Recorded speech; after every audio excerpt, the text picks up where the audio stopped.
Bom dia, gente, tudo bem?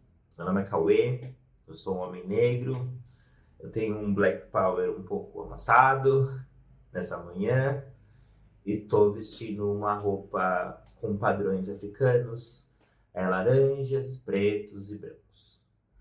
Eu vou falar um pouco com vocês sobre o processo de idealizar um projeto audiovisual, quais são os processos e também quais são os processos para vocês conseguirem produzir uma pequena série, um pequeno curta.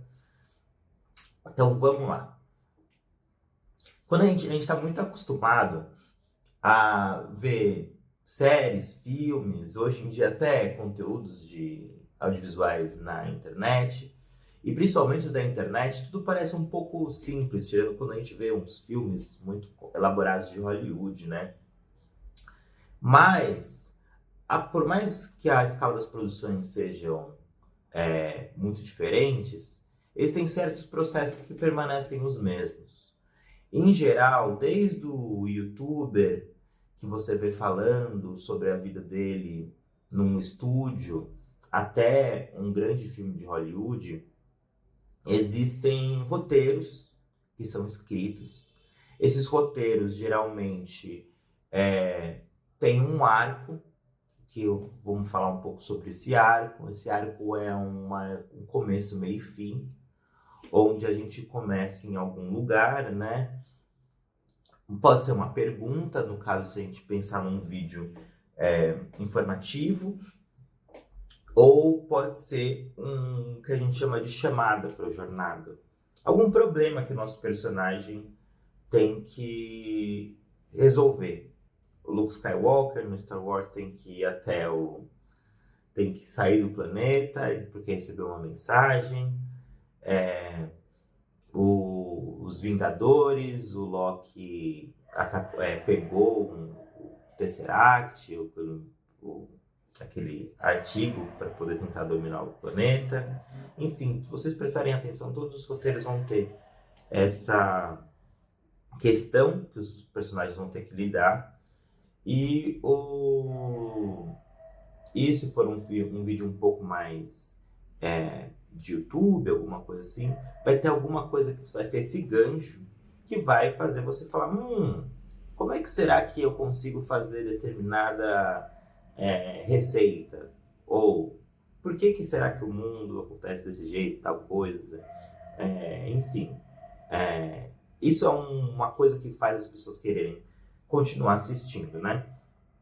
Daí tem o desenvolvimento e por fim a gente amarra essas histórias num terceiro momento, que é quando a gente já teve o desenvolvimento da história, chegou no caso de um roteiro de ficção, num confronto final entre o problema que a gente colocou para o nosso personagem e o que impede ele no limite de chegar à resolução desse problema. E no caso de um outro vídeo, depois que, num vídeo mais informativo, por exemplo, chegar a uma conclusão, depois dos experimentos, depois dos argumentos, etc. A partir desse roteiro, e esse roteiro é bom ser escrito, porque ele indica mais ou menos, ele vai ser a referência que a gente vai ter para como a gente vai filmar as coisas. Então, num roteiro de ficção, o personagem passa por quais lugares? E aí a gente vai ter que ir atrás de lugares que pareçam os lugares que estão escritos no roteiro. Num caso de um vídeo informativo, quais são os autores que a gente citou no vídeo? Quais são as imagens que podem ilustrar? E tudo isso já vai estar um pouco, o roteiro vai guiar pelo menos a pesquisa para a gente começar a encontrar esses lugares ou esses materiais. Então o roteiro é muito importante, é uma peça fundamental para a gente conseguir fazer uma peça audiovisual que faça sentido, que faça com que o espectador queira vê até o final e tenha uma experiência, seja de aprendizado, ou seja uma experiência de, enfim, ter visto uma boa história, uma história que interessou ele muito, né? Então, eu já comecei a falar um pouco da produção, né? Vamos falar um pouco sobre as equipes do site. Vamos pensar num projeto um projeto menor, né? Seja de ficção, seja uma coisa simples de YouTube, TikTok. A gente precisa de uma câmera. Hoje em dia, a gente tem câmera nas nossas mãos, né? No celular. Tem muitas coisas, tem filmes que já ganharam muitos prêmios que foram feitos em celular. A gente tem, enfim, pessoas na internet que estão usando o celular o tempo todo para poder criar seus conteúdos. Então, hoje em dia, um celular pode ser um início já, uma ferramenta para a gente conseguir trabalhar. A gente precisa do celular, de uma câmera, de um celular e uma pessoa que vai trabalhar só com isso, que a gente chama de diretor de fotografia. No segundo momento, a gente precisa também de uma pessoa do som, porque às vezes, tanto na câmera como no celular, o som que capta não é um dos melhores. E som é uma coisa que a gente percebe muito rápido se existe... As pessoas se incomodam muito quando o som está um pouco ruim. Parece pouco profissional, mas não é só sobre parecer profissional ou não. É uma coisa mesmo de incômodo que o público tem. Então, vale a pena sempre ter um microfone, alguma coisa assim. Nem que seja um microfone de outro, um aplicativo específico de um celular que vai usar o microfone, vai usar para captar, e aí o microfone fica um pouco mais perto, a câmera pode ficar um pouco mais distante, o celular fica um pouco mais perto de quem está falando, né? Para poder pegar o som melhor. E aí a pessoa vai ser o captador de som que vai trabalhar com isso, né? Então a gente tem a imagem e o som do tal do audiovisual, né? A gente precisa de uma pessoa também para poder ir atrás dessas locações, para poder chamar os atores, para poder encontrar uma aguinha para todo mundo que está lá trabalhando, uma coisinha para as pessoas comerem. Essa pessoa a gente chama de produtor. É uma pessoa que vai ficar...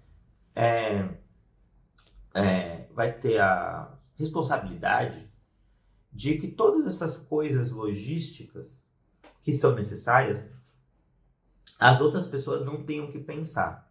A pessoa da fotografia vai pensar só na foto, a pessoa do som vai pensar só no som, vai ter o diretor, que eu vou falar depois, os atores, que eu vou falar depois.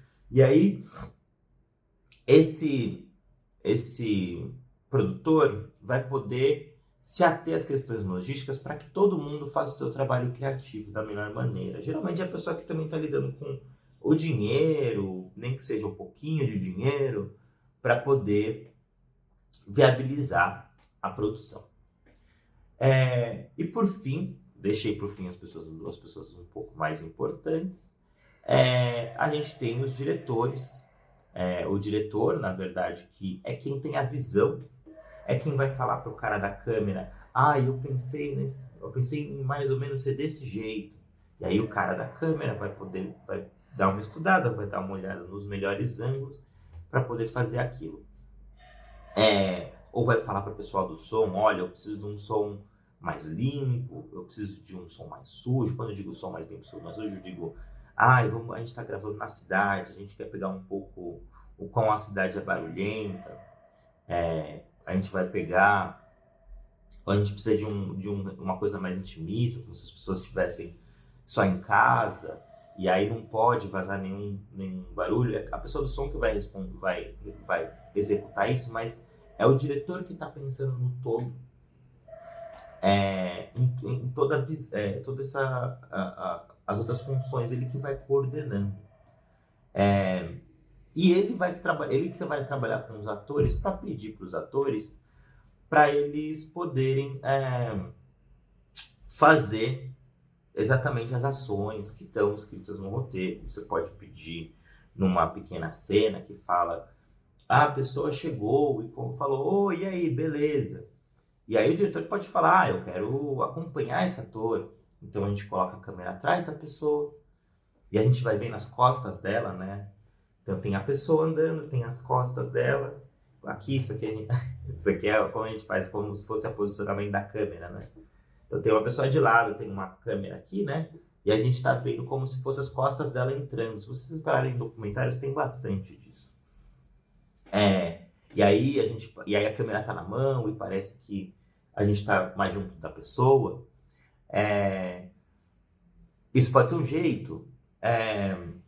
Pode ser um jeito também de a pessoa estar chegando e a câmera está um pouco mais distante. A gente tem um lugar um pouco mais amplo e ela chega, a câmera está parada no tripé. São sensações que dão diferente. Quando a gente tem uma câmera na mão acompanhando o personagem, a gente sente que a gente está mais próximo dele, como se a gente estivesse no meio da ação mesmo. Quando a câmera está um pouco mais distante, a gente tem um tempo para contemplar a imagem, olhar as coisas, e a gente parece mais como observadores do que necessariamente estando dentro da história como personagem. Quem vai escolher entre essas duas opções para uma cena simples é o diretor. E aí a equipe vai executar a visão do diretor. Isso ajuda a dar unidade à obra, dar uma visão. E eu falei dos dois, né? Tem um AD, que vai ser uma pessoa que é como se fosse um produtor, assistente do diretor, que vai ser a pessoa que vai passar para o diretor poder olhar as coisas com calma e pensar com calma. A gente geralmente fala com um assistente de direção, que esse vai filtrar todas as informações, os problemas de som, os problemas de produção, a comida, o horário que a gente tem que sair para gravar em outro lugar, essas coisas assim. Fala com o assistente de direção, que é uma pessoa específica, que é o assistente do diretor. Então essas são as funções mais básicas de um set. A gente tem outras funções para sets maiores, mas pensando em projetos mais simples, que podem ser executados com poucas pessoas, essas são as principais funções de um set cinematográfico, né? Depois a gente tem essas imagens captadas, algumas coisas sobre movimentos de set, né? A gente está acostumado a ver as coisas gravadas, a gente vai ter roteiro de começo ao fim e a gente vai ter também o filme montado. Mas quando a gente grava, a gente não grava necessariamente na ordem.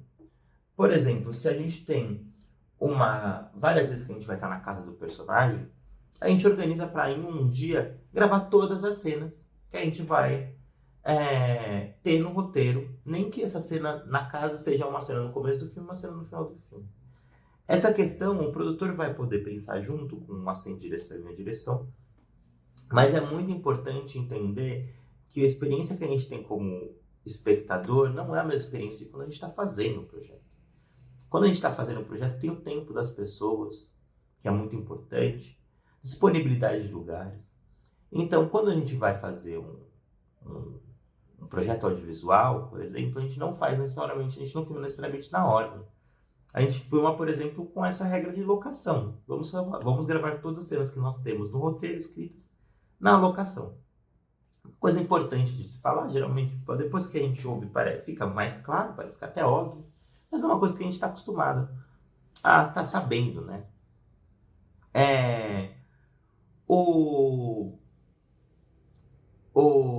Uma vez que a gente tem essas imagens, né, que foram captadas durante um tempo, a gente precisa de um programa. Eu vou falar aqui um programa para a gente poder cortar essas imagens que a gente pegou e gravou, juntar com o som e montar todo o processo. Montar todo o filme, né? Ou a nossa peça audiovisual aí. Eu vou dar dica para vocês que existe um programa chamado DaVinci Resolve. É um programa que ele é um standard, né? No sentido de que ele é o grande programa para poder fazer correção de cor, que é uma coisa que eu vou falar um pouco depois. Mas ele... agora colocaram uma linha do tempo lá. Então dá para vocês pegarem os videozinhos que vocês fazem, jogarem nesse programa. Ele vai ter uma partezinha que vai entrar as imagens. Embaixo vão entrar o áudio, né? E aí vocês conseguem tirar o áudio da imagem, colocar o áudio que vocês gravaram bonitinho separado ali embaixo, sincar com a voz. ter um áudio de uma qualidade boa, uma imagem de uma qualidade boa, e aí montar enfim, todo o projeto, né, no final das contas. E aí vocês se monta, geralmente tem um editor, o produtor não, o diretor de fotografia tá do lado, ou às vezes, mas principalmente o diretor e o montador estão montando esse projeto para poder ficar da maneira da melhor maneira possível, para a gente poder ver, ter fluidez. Se vocês pararem um filme, tem cortes, mesmo um vídeo do YouTube, tem muitos cortes, vídeos dessas historinhas de TikTok também tem muitos cortes, só que um bom editor é o cara que vai conseguir fazer com que a gente veja isso sem perceber que tá sendo cortado. Então, existem cortes, certas técnicas de corte, corte em movimento, que a pessoa uma pessoa tá passando, a gente corta e tá passando outra coisa. Então, por exemplo, tem uma pessoa indo de um lado para o outro, a gente está vendo ela vindo, corta e corta com um carro continuando o movimento, ou fazendo o mesmo movimento. Tem técnicas que ajudam na fluidez para a gente, como espectador, não ver esses cortes acontecendo e não distraírem a gente da história ou do tema do vídeo que a gente está vendo. Uma vez que a gente termina essa parte, a gente faz a cor, geralmente. Se o projeto for um projeto de iPhone ou de qualquer outro tipo de celular, geralmente já tem uma cor, não tem problema, não precisa tanto editar. Mas se for uma coisa numa outra câmera, às vezes é bom ter uma corzinha, e aí isso vai depender do diretor de fotografia junto com o diretor, entender qual é o tipo de estilo do projeto. Vamos fazer uma coisa preto e branco, vamos fazer uma coisa que parece antiga, e aí colocam aquele filtro um pouco mais amarelado, fazer uma coisa que parece mais suja, no sentido de mais no chão, guerrilha, o que a gente chama de guerrilha no sentido de parecer que é a realidade, né? Aí dá para colocar uma coisa puxar um pouco para estourar o grão, enfim, todas essas informações que eu estou falando, esses grão, rapport, que é o corte em movimento, tem muito material na internet, em português mesmo, para poder ajudar vocês. Vale a pena pesquisar sobre isso. A gente está num momento que a gente tem um monte de vídeo do YouTube explicando, um monte de material na internet também para explicar. Vale a pena muito pesquisar essas coisas, qualquer termo que eu usei aqui. E uma vez que está finalizado esse projeto, aí a gente pode subir ele, enfim, mandar para algum festival, fazer alguma exibição independente, ou subir num Vimeo, que hoje em dia é uma das ferramentas que mais tem de audiovisual, subir no TikTok, enfim, aonde foi pensado que esse vídeo vai circular, né? Eu acho que esse é um panorama um pouco geral e bem resumido de como funcionaria uma produção cinematográfica. Existem coisas mais específicas, mas aí eu acho que, enfim, tipos de planos, que é um plano um plano para estabelecer a ação, que geralmente é um plano aberto. Quando você quer estar mais próximo do sentimento do personagem, que você faz um close-up, ou plano em movimento, câmera na mão, como eu falei, que parece que a gente está mais dentro da ação. Enfim, existe todo um dicionário de como posicionar a câmera e fazer um movimento que foi desenvolvido durante toda a história do cinema, que pode ajudar e que sempre ajuda muito a gente ter repertório para poder passar o que a gente quer passar na cena para a pessoa, né? Para o público, etc. Isso é uma coisa muito importante de pensar sempre no público, o que eu quero que o público sinta ou saia dali vendo um determinado plano, uma determinada cena. E sempre que a gente for filmar, tentar fazer de um jeito que seja o mais direto possível, para que nossa obra cinematográfica fique, seja nas mentes, ela aprenda alguma coisa, ou seja no coração de quem puder ver. É isso. Boa sorte para todos. Espero que vocês possam fazer seus projetos e, enfim, enriquecerem a biblioteca nacional que a gente tem de país, de cultura brasileira, com novas obras audiovisuais. Muito obrigado.